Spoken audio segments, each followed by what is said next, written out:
कुछ समय पहले की बात है। अलीपुर नामक गांव में हरिया नाम का एक अहीर रहता था, जो कि बहुत सीधा, शांत और नेक इंसान था, जिसके कारण लोग उसकी बड़ाई करते थे। हरिया के पास लगभग 10 गायें और भैंस थी। उसे अपने सभी जानवरों से बहुत लगाव था। प्रतिदिन सुबह शाम उसके घर पर दूध लेने वालों की भीड़ लगी रहती थी, क्योंकि वह दूध में पानी नहीं मिलाता था। धीरे धीरे उसके ग्राहक बढ़ने लगे। अब ग्राहक उसके घर पर समय से पहले आकर अपने डिब्बों को लाइन में लगाकर बैठ जाते थे, क्योंकि कभी कभी अधिक मांग होने से लोग बिना दूध लिए ही वापस लौट जाते थे।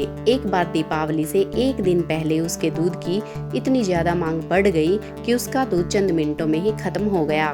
दूध की मांग अधिक देख वह अगले दिन एक और भैंस लेने हरियाणा चला गया। हरिया भैंस खरीदकर वापस अपने घर आ रहा था।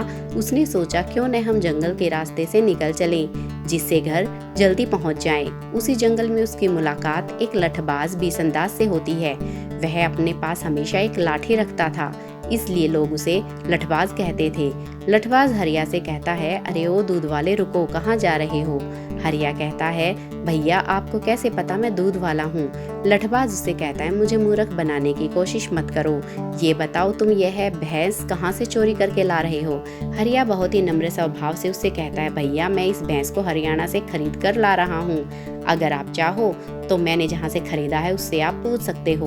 बीसंदास फिर से कहता है, तुम मुझे मूर्ख नहीं बना सकते, मैं इंसान को देखकर पहचान लेता हूँ। अगर तुम इस भैंस को खरीद कर ला रहे होते तो जंगल के रास्ते नहीं आते, तो मेन रोड से होकर जाते। हरिया कहता है, भैया अंधेरा होने से पहले जल्दी घर पहुँचने के लिए मैंने जंगल का रास्ता चुना था। लठबाज ने उससे कहा, अब मुझे तुम्हारी सफाई नहीं चाहिए, लाओ भैंस मुझे दे दो, नहीं तो मैं तुम्हारी ऐसी हालत करूँगा कि तुम अपने आप को नहीं पहचान पाओगे। उसकी बातों को सुन हरिया डर जाता है और वह अपनी भैंस की रस्सी उसको पकड़ा देता है। लठबाज फिर से उससे कहता है, तुम तो बड़े डरपोक हो, एक ही बार कहने पर ही बहुत आसानी से भैंस दे दी। तो हरिया ने कहा, भैया आपकी इस लाठी से मार खाने से अच्छा है कि भैंस ही दे दूं। लठबाज ने कहा, चलो अब यहाँ से चले जाओ, नहीं तो यह लाठी तुम्हारे ऊपर गिर ही जाएगी। हरिया ने थोड़ा सोचकर लठबाज से कहा, भैया मैंने अपनी भैंस आपको दे दी है। मेरी पत्नी ने कहा था कि खाली हाथ मत आना, अगर आपकी यह लाठी मिल जाए तो मुझ पर बहुत बड़ा एहसान होगा। लठबाज ने बिना सोचे समझे लाठी दे दी।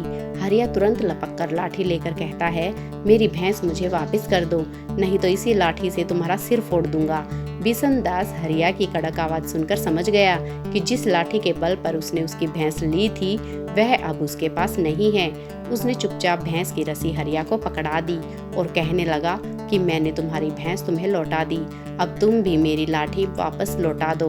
हरिया समझ गया था कि अगर इस बार इसके हाथ में लाठी लगी तो भैंस मेरे हाथ से निकल जाएगी। उसने फिर से कड़क आवाज में उसे जवाब दिया, कौन सी लाठी, कैसी लाठी?